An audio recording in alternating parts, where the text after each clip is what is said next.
Hello everybody and welcome back to another video. Today it is the first of two awards videos from me for the 2023 season.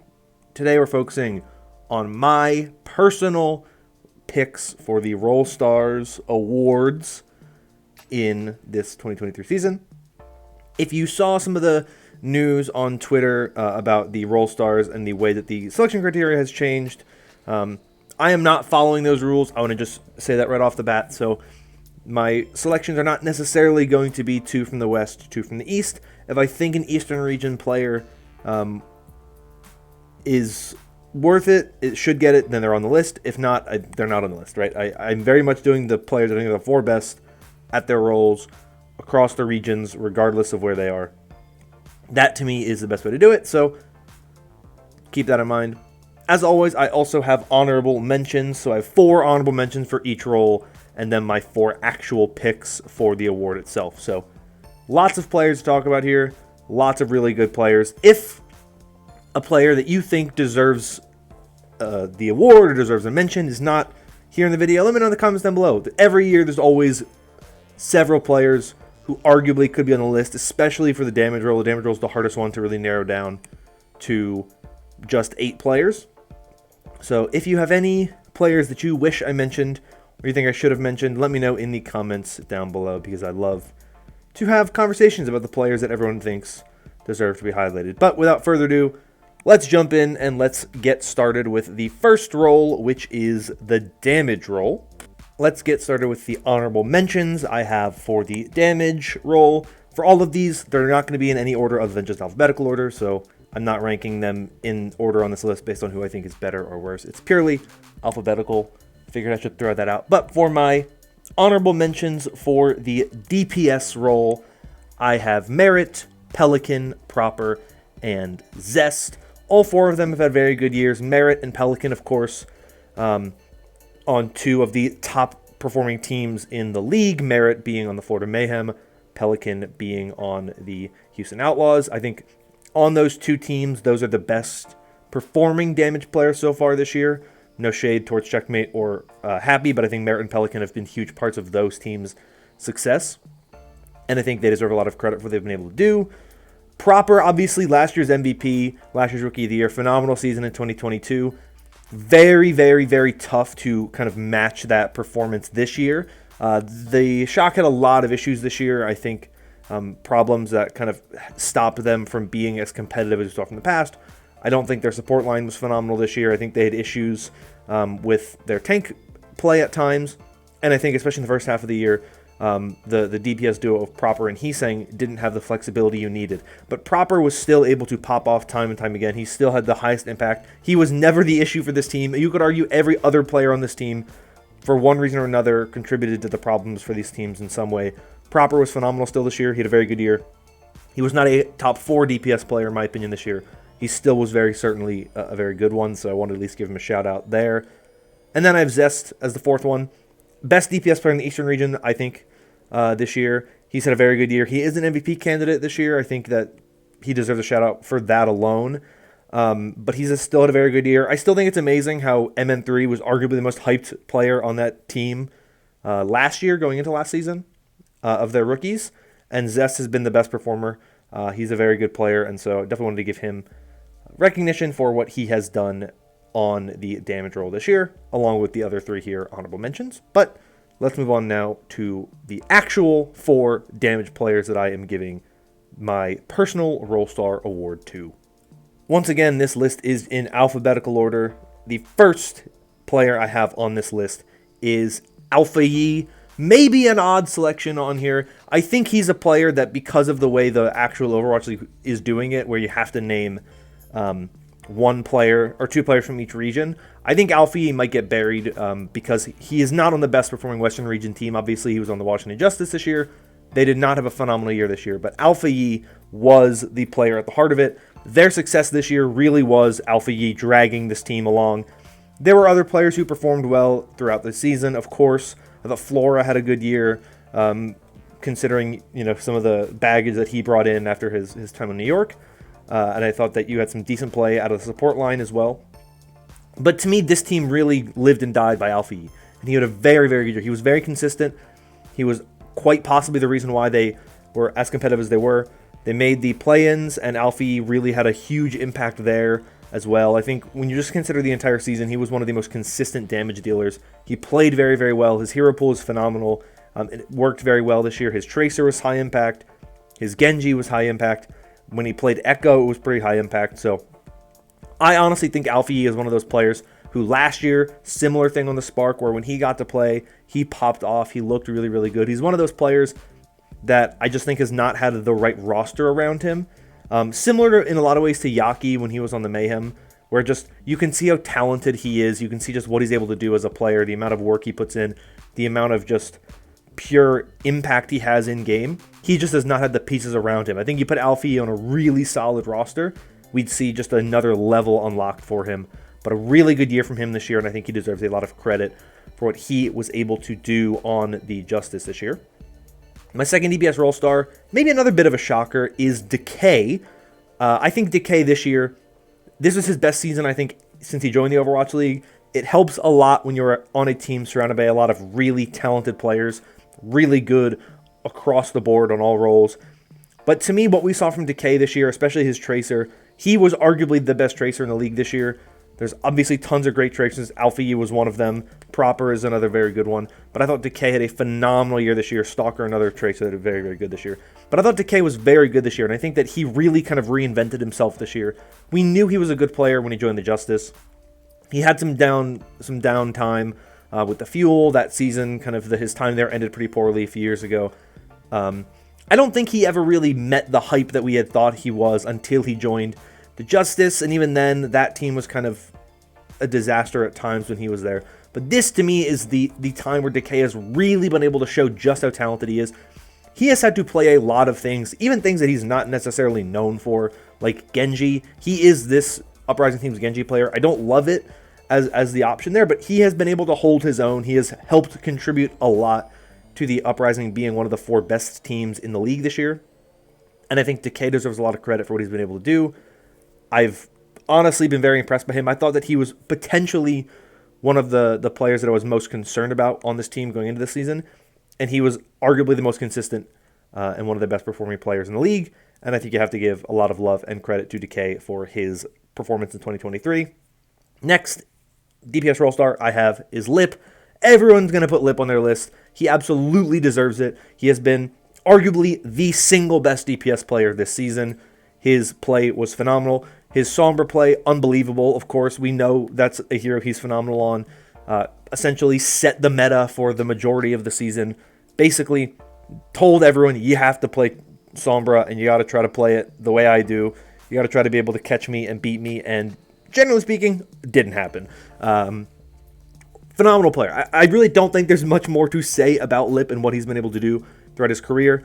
I believe he's been a Role Star every year he's been in the league, except for maybe 2020, though he may have been a Role Star in 2020, if my memory might be failing me.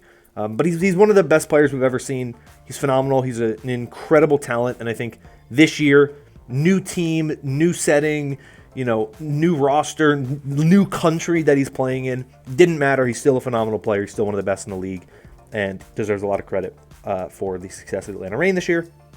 My final DPS Role Star is Lip's duo. It is Stalker.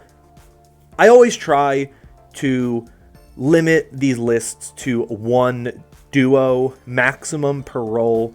And to me, this one was so obvious. Like, of course it's Lip and Stalker, right? They are the best duo that we saw in the league. Stalker's Tracer play this year, like I said, arguably one of the best. He had a phenomenal year this year as the kind of secondary DPS player, if you will, playing second fiddle to Lip a lot of the time. But he was able to have a very good impact and able to stand out in a lot of ways. And I think these two as a duo worked very well together, because I think both of them really did a lot to just enable the team to succeed. It really felt like neither of them had this desire to be selfish or anything like that. It very much felt like these were two players who just wanted to win, and they were doing everything they could to kind of get the team set up as best they can. I think Stalker was a phenomenal player this year. I thought last year he showed signs of life and signs of brilliance in the somewhat limited time he got last year playing alongside Prophet and Fitz. But this year, it was the Lip and Stalker show, and they were phenomenal. They did everything you could have asked for them to. They are so flexible, both of them. You can play a lot of different looks with them. And it was interesting to watch Stalker kind of basically have to support a very Sombra-heavy comp from Lip and play really good Tracer, be able to kind of follow up on those hacks and all that type of stuff from Lip. And he did it phenomenally. So to me, it's a no-brainer. Lip and Stalker are the best duo in the league this year. They both deserve Role Stars. And then shout out Alfie and Decay as well for their performance this season. So those are my DPS Role Stars. Let's move on now to the next role, which is going to be support. Let's start with my honorable mentions for the support role. And they are Chorong, RuPaul, Skewed, and Violet. You can probably guess who my top 4 are based on who I have just off the list. But when I tell you this is my honorable mentions list, these are 4 players that, if anyone out there told me that they had any of these 4 players in their Role Stars over some of the players I have in my top 4, I absolutely would say you're 100% valid. I think all 4 of these players had phenomenal years this year. This is a game of inches, not miles, and I think that they were just a little bit lower on my list than the other 4 players that I do have on the main list. But with Chorong and RuPaul, of course, they are the Florida Mayhem backline. Very good year for the Mayhem as a whole. I think that team has just had such a good year. The fact that I have excluded their DPS and their support from my top 4, I think is a testament to just how good that team is as a unit. I think that they are so talented. I think that you look at what they've done as a whole. RuPaul, to me, is incredibly interesting and incredibly kind of wild just how good he was as the only Western player on that roster to play consistently. Obviously, they had Sauna for a bit. But RuPaul, communication can very easily break down when you have 5 Korean players who are more comfortable speaking Korean and 1 English player who, English-speaking player, obviously not from England. But the team just felt like such a good unit, and they worked so well together. And I think RuPaul's just I won't say hard fragging style, but he was a very good fragger on the flex support role, but also just a very, very, very good Ana. Lots of player of the matches from him. He really did impress me a lot this year. I think that he is one of the best Western flex supports we have ever seen. He is just such a phenomenal player and a huge kind of amazing finding for the Mayhem last year. And then Chorong, another very good player, really good main support player. I think we all know he's good, but still a very underrated player for what he's been able to do. Skewed this year, phenomenal season. Absolutely blew me away this year. I did not expect that much from him. We didn't know if he was anything more than really a good break player, but his play this year on the flex support role for the Soul Inferno was absolutely phenomenal. I think he was the best support player in the entire Eastern region. And then Violet, first time we've ever seen him not on the San Francisco Shock. He got to be on a very good roster with the Houston Outlaws, and he got to improve and play a lot of Lucio. That I think he has been the best flex support player to make that change over to playing Lucio. And when he got to play double flex, this team looked as amazing as you could expect. So honestly, 4 phenomenal support players. Like I said, all of them could have been Role Stars, but I just did not have it in me to put them in it as the top 4. So let's look at my actual top 4 for the Role Stars. First support Role Star I have is, of course, Chio, the best main support in the Overwatch League right now. He is the best main support in the world, the best main support in Overwatch. He is a phenomenal player. He has had a great year on the Rain. He had a great year on the Fuel. He is a winner everywhere he goes now. Phenomenal player. His Lucio is the best I have ever seen. He is so effective on that hero. He is so effective on the main support role. Everything he does, just phenomenal. He is a playmaker, which is sometimes hard for main support players to do. Lucio is a very high impact hero, and you can obviously feel it, but there have been a lot of Lucios that just have not had that kind of impact in the way that Chio does. Or if they have that impact, they're dying a lot. They're playing too aggressively. And that's a huge problem sometimes. Chio doesn't have that problem. Chio is unbelievable. We all know he's the best main support in the league. A lot of people, myself included, think he was an MVP snub. I think he is arguably the best support player on this team in general. But he is certainly the best main support player. I'll give you a little spoiler. He's the only main support on this list. That's how good he is. He is phenomenal. He deserves all the credit in the world for what he's done this season and even last season. But we're talking about this year, and he is still the best main support player in the world. So, of course, he is on this list. My second support role star is his duo, Fielder, the other Atlanta Reign support player. Flex support on this roster. Obviously, they do have Vigilante as well. We just don't see a lot of Vigilante. But Fielder gets the majority of the playtime. Fielder is a winner, man. Everywhere he plays, he wins. He won on the Paris Eternal, he won on the Dallas Fuel, and he now has won on the Atlanta Reign. He is a phenomenal player. None of those kind of diamond in the rough, kind of came out of nowhere and was one of the best players we saw in the league, and has just been consistently one of the best flex support players in the league. We all recognize it now. We all know it now. He is so good on that flex support role, whether it be the Ana, whether if he has to play Zen, if he has to play BAP, whatever it is. Massively high impact from Fielder. Kiriko as well, another hero that he plays very well. So I think when you look at what Fielder has been able to do throughout his career, it's no surprise that he is continuing to succeed, just because everywhere he goes, he is just put in great positions to succeed. And when you can let Fielder do what Fielder wants to do, he really does not let his teammates down. And I think that Fielder absolutely deserves all the credit in the world for what he's been able to do throughout his career. And this year, to me, no different. Certainly one of the best support players in the league this year. Next, I have Shu. We all know Shu is one of the best in the world. He's been at the top of his game for years now. This Outlaws roster that he finds himself on, also very, very strong, very, very solid. And I would argue he was the best or second best player on this team this year. Just high impact all the time. None of those players that you can't help but give him player of the match almost every single game he's in. He just high impact, whether he was playing the Ana, the Kiriko, whatever it was. He is just so effective. His Ana play is incredible. His ability to just have those really high impact nades, really good sleeps. He's a fragger as well. He has just been one of the best in the world we've ever seen. And I think that when you look at what Shu has been able to do throughout his career,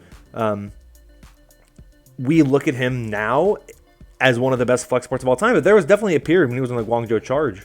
He was kind of underrated, a lot of it. It was, this guy's really, really good, and no one talks about him as much as he probably deserves.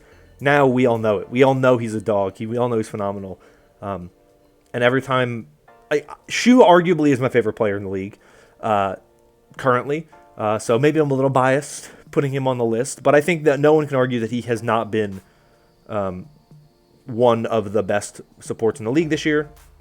He is so consistent. He is such a high impact player, and having a player like that on your team is a really good recipe for success. And it's no surprise that he has enabled the Outlaws to do as well as they have this year, because he has been a huge part of that team's success. My final support role star, I have Twilight on the list. This one, I think, is the one that most people might have some issue with, but I think if you look at what Twilight was able to do this year, yes, he did not have full starting time at the beginning of the season, but every single time he came in for the Uprising in the first half of the year, before the coaching change, he would change games. He would absolutely obliterate people, and you could just see how much better this team played when he was in. And it's not a dig at Izayaki or Lee Jae-gon. It's just Twilight is so good and such a phenomenal high-impact player that every time he was in the server, he was creating an impact. So it's not really a surprise that in the second half of the year, they went full commit on Twilight. And I think Boston improved in the second half of the year. I thought the team was better in the second half of the year when Twilight was playing full-time. And so to me, no-brainer, Twilight is the best Ana in the league. He might not be the best flex support player as a whole, but his Ana is unbelievable. And with how good of a hero Ana was this year, how important she was in the league this year, to me, you have to respect Twilight for what he was able to do this season. He has been phenomenal. He's been on such a phenomenal Uprising team. This Uprising team succeeded a lot this year, and a big part of that was that we saw phenomenal play out of Twilight. And I think that you have to give him love for what he was able to do this year on the Boston Uprising. So those are my supports: Chio, Fielder, Shu, Twilight. Let's move on now to the tanks for the final role stars this season. Tank was a difficult role this year. I don't think tank play this year was the best we've seen. It's also very difficult when you only have one tank per team to kind of have the really high impact tanks. So the tanks that are going to be on this list, both as honorable mentions and as my main 4, are all going to come from pretty good teams. And you'll notice that trend as we go. But for my honorable mentions for the tank role, I want to shout out Guxue, Hadi, Hanbin, and Mag. Guxue, to me, has had a very interesting year this year. I don't want to spend too long talking about it, because I could definitely talk about it longer, but I think the fact that Guxue is a player who the community perception, and I'm guilty of this as well, is really that he's a Winston one-trick with a little bit of Reinhardt in his back pocket. I think the fact that he's able to shake that a bit this year, he played some Doomfist late in the year and looked very, very good. I think the team around him was able to enable him better than he's ever been enabled before. I think that's kind of showed that Guxue is a very good player who just is a phenomenal Winston. And it's one of those things where if you're that good in a hero, much like Fearless is, why get off of it if you don't have to? They find ways to win even into compositional mismatches because Guxue's Winston is so good and so dominant.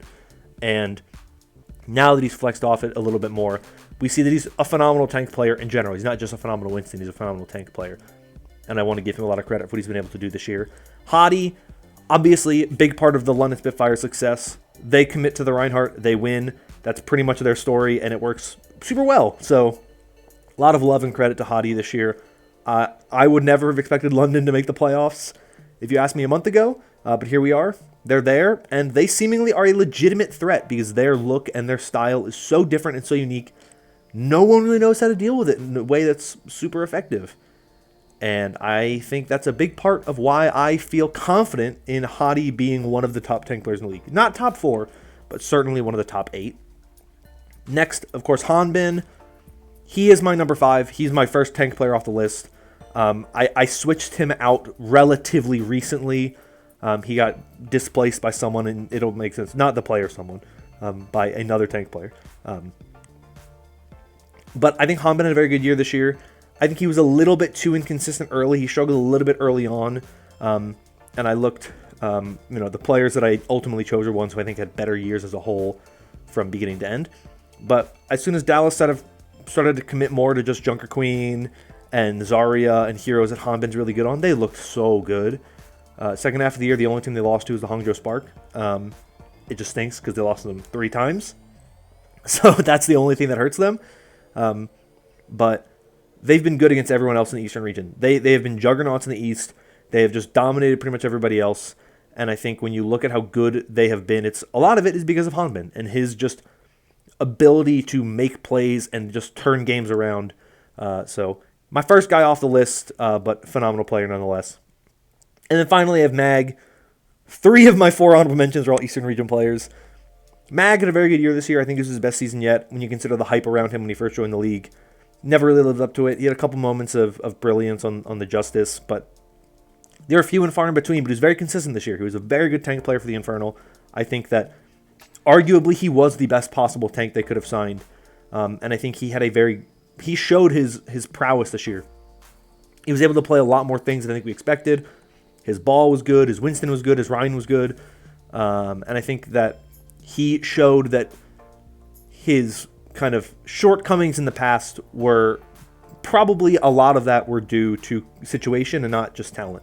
Because he's a phenomenal player. He's very, very good. He deserves a huge shout out. So, yep, those are my honorable mentions. But let's move on now to my actual 4 role stars for the tank role. For my first tank role star, I have Donghak, the rookie tank for the Atlanta Reign. The only rookie on this video anywhere. He has been phenomenal this year. I think a lot of people, myself included, viewed Donghak as kind of the big question mark, the potential weak spot for the Reign roster. A lot of people expected Hawk to be the full-time starter for this team before we knew how much of a stable Winston was going to be for this season. But Donghak proved pretty much everybody wrong. His ball, we all knew was very, very good. But his Winston was really where he made his name this year. He looked phenomenal on Winston. He was a huge part of why Atlanta was successful. Yes, that Atlanta Reign roster has tons of talent. I've already mentioned 4 other players. I have mentioned the entire starting lineup in this video. And Donghak, being the only rookie on the team, being the person stepping in late, too. He joined this team later than everybody else. He was the latest signing for this roster. He had massive impact. One of the best tank players we saw this year. I think he was phenomenal. The fact that he was able to basically perma-bench Hawk, with some exceptions, speaks volumes for what he was able to do. Yes, the meta favored him, but it was very easy for the one rookie player, the one guy who you kind of would expect to be the weakest on this team. It was very easy for him to be the problem spot for this team, but he wasn't. He was a strength for this team. I don't think the Reign would have been nearly as good as they ended up being if they didn't have Donghawk. They didn't have that really solid main tank player that we all kind of thought they needed.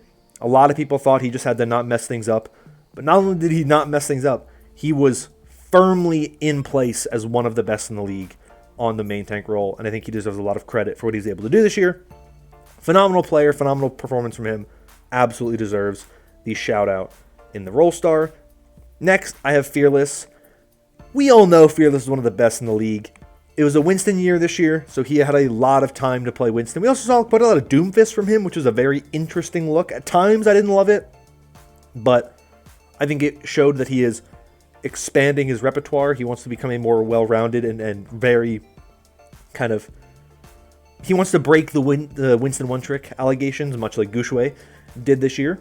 And I think that he, more so even than Gushue, had that kind of stigma on his back. But he was a winner, right? So it wasn't as big of a deal. But I think we saw this year, he can play other things, right?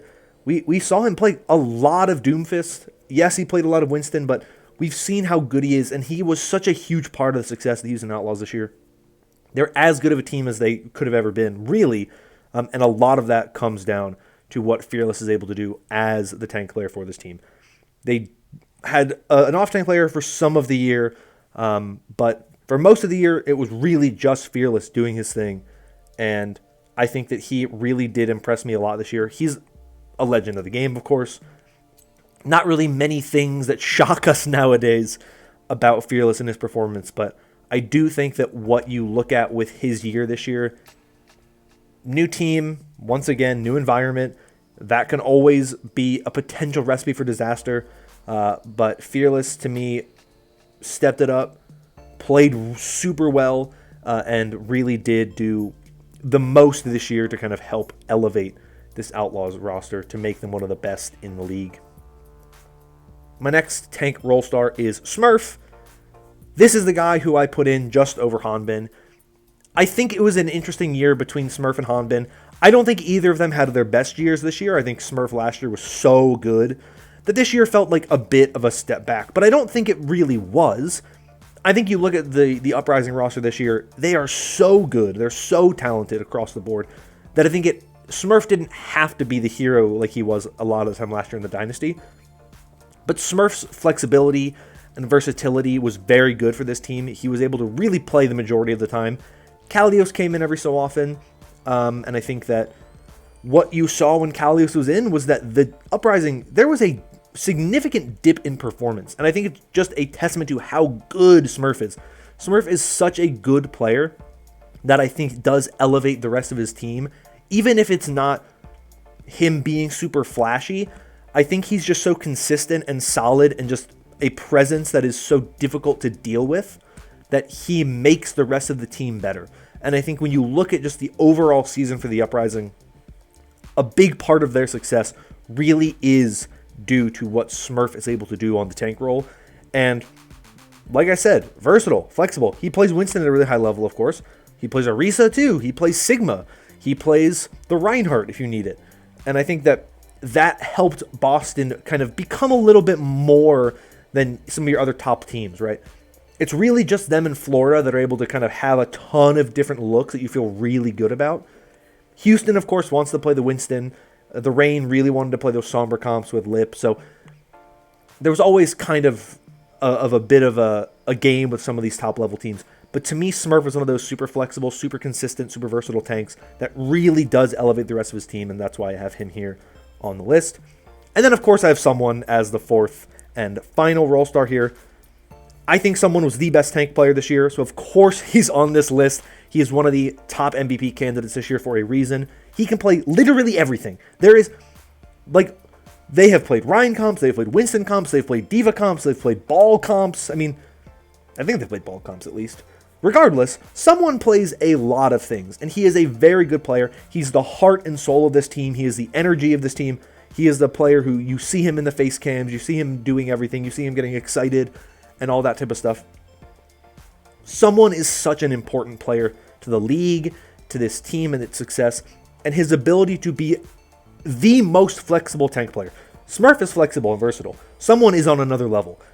You can just see the level of impact he brings to the game. You can see what he does in the server. It's very, very clear. There's a reason why he might be the first tank player to ever win MVP, because he is just that good. He's that versatile. He's that much of a high impact player, and he deserves all of the credit in the world for what he has done this season. And I think a lot of the success of the Florida Mayhem this season is because someone has been just one of the best players in the league this year. So, Donghawk, Fearless, Smurf, Someone, those are my tank role stars and my final 4 role stars for the season. So there you go. Those are all 12 of my role stars. Let me know in the comments down below where I was right, where I was wrong, where you agree, where you disagree, who you would have added that I didn't add. Whatever you want to have, whatever opinions you have, whatever thoughts you have, let me know in the comments down below. I love hearing from all of you. And if you enjoyed this video and want more like it in the future, consider liking and subscribing, as your support does help out a lot with the channel. My next awards video will be coming out next week. We'll go over stuff like MVP, Rookie of the Year, Coach of the Year, Comeback Player of the Year, the awards that I like to give out every season. So if you're excited for that and you want that, come back next week, sometime, probably Monday or Tuesday, for that one. But until then, that is all for today. Thank you all once again. I hope you're all staying safe and staying healthy. And until next time, bye-bye.